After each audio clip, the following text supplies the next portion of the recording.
हाल ही में हुए पहलगाम हमले के बाद भारत ने अपने देश में मौजूद पाकिस्तानी नागरिकों को वापस उनके देश लौटने का आदेश दिया था। लेकिन अब खबर आ रही है कि पाकिस्तान अपने नागरिकों को वापस लेने से इनकार कर रहा है, जिसकी वजह से अटारी वाघा बॉर्डर पर पाकिस्तानी नागरिकों की लंबी कतार देखने को मिल रही है। लेकिन पाकिस्तान ने अपने नागरिकों को अपनाने से इनकार कर दिया है। दरअसल पिछले हफ्ते 22 अप्रैल को जम्मू कश्मीर के पहलगाम में हुए एक आतंकी हमले ने पूरे भारत को हिलाकर रख दिया।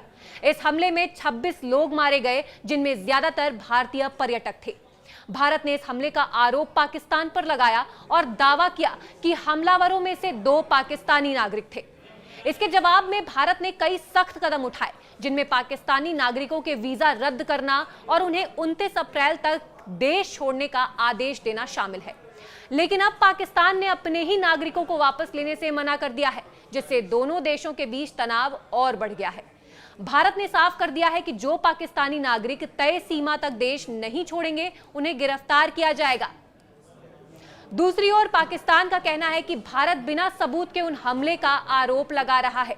पाकिस्तान के सूचना मंत्री ने कहा कि भारत इस हमले का इस्तेमाल अपनी पश्चिमी सीमा पर चल रही गतिविधियों से ध्यान हटाने के लिए कर रहा है। उन्होंने यह भी दावा किया कि उनके पास भारत द्वारा पाकिस्तानी तालिबान और बलूच लिबरेशन आर्मी को समर्थन देने के सबूत हैं। इस बीच अटारी वाघा बॉर्डर पर दिल दहला देने वाले दृश्य देखने मिल रहे हैं। कई परिवार, जिनमें भारत और पाकिस्तान दोनों के नागरिक शामिल हैं, इस आदेश के कारण बिछड़ गए। यह स्थिति न केवल मानवीय संकट पैदा कर रही है, बल्कि दोनों देशों के बीच युद्ध की आशंका को भी बढ़ा रही है।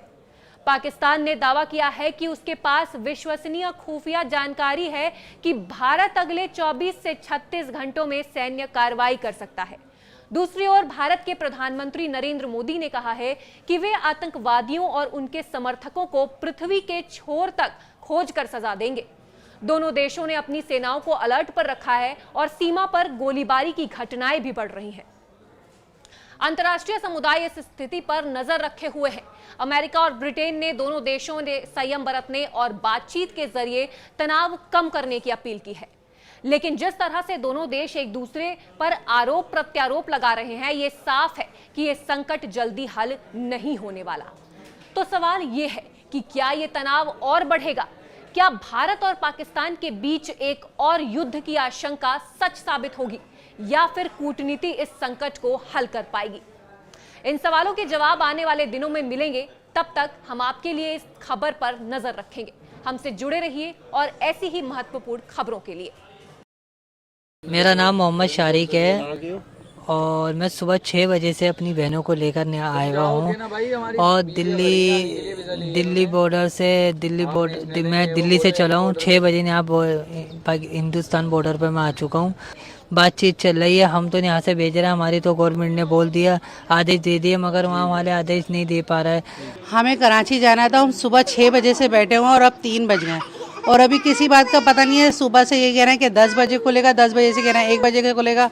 कुछ भी नहीं पता। यहाँ तो हुकूमत बताए ना हमें कुछ, वरना हम जाएंगे तो कराची जाएंगे। आज जाना है तो हमें बॉर्डर क्रॉस करना है, किसी भी हाल में करना है।